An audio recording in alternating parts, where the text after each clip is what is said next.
This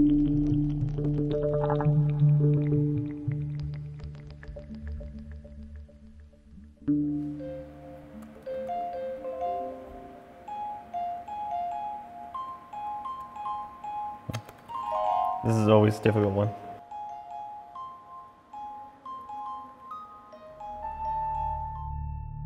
I started making animations because that was the most sort of immediate way I could make something. I could make an animation on my own computer. You know, I started from my bedroom, so I was able to make an animation at home. Lots of people do that. You get a camera, like I started with webcams, and the early webcams, and then start recording stuff and then making animations, and then that turned into films.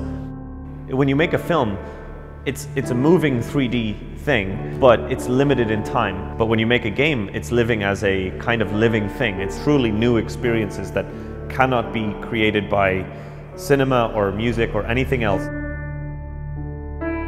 Mountain started when I became interested in the game design tools and started looking into the possibilities of game design. And I became interested in showing the systems underneath our normal lives, the things that we normally ignore. Time passing, seasons, wind, things growing, things dying, space, stars, sun moving, or the changing from day to night. It's so slow. It seemed to me that games are really good at describing these systems. You know, when Mountain was released, I was totally poor. I had no money. So when it started to sell, I made a sort of promise to the universe that I'm going to spend all of this, anything that Mountain makes, I'm going to spend it on a new project. One of the first things which everybody should understand is that every creature in the universe that is in any way sensitive and in any manner of speaking conscious regards itself as a human being. So Alan Watts was a philosopher from England. He died in the 70s. The reason I included him in the game is because he's able to describe these things much better than me. So it's a very different kind of philosophy. Most people think about philosophy as something that's contained in books, but I think he opens it up to be something that's funny and interesting and accessible.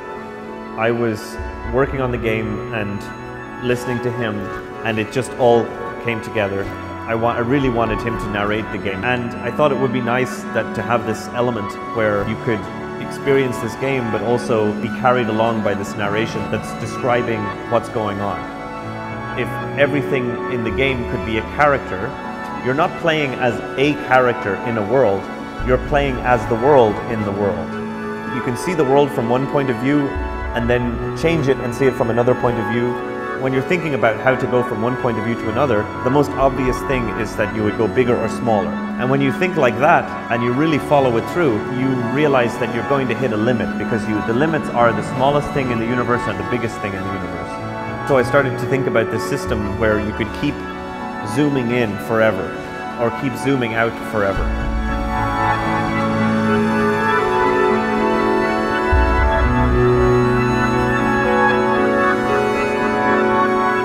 It's a loop, so the whole universe loops on itself. In everything, basically, there's a thing you can do called dancing. And what that is you essentially arrange yourself into a pattern.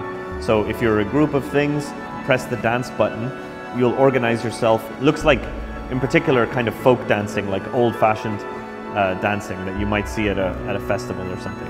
When I finished the game, a friend of mine said, "I love dancing because it's the most useless thing in the game." So I Have the Dream is an extension of everything.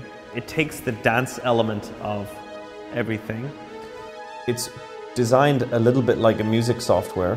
Objects are treated like kind of like musical notes, where they have a kind of journey where they arrive and disappear.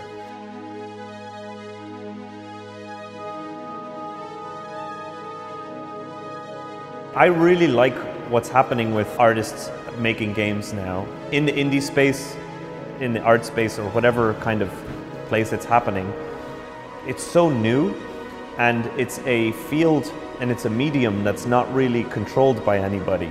For me, it's art practice. I'm trying to make the most beautiful things I can make and follow an idea with the tools that I have or with the abilities that I have. And then what happens after that, like the way that the place that finds itself in the world, I can't control it, so I don't worry about it.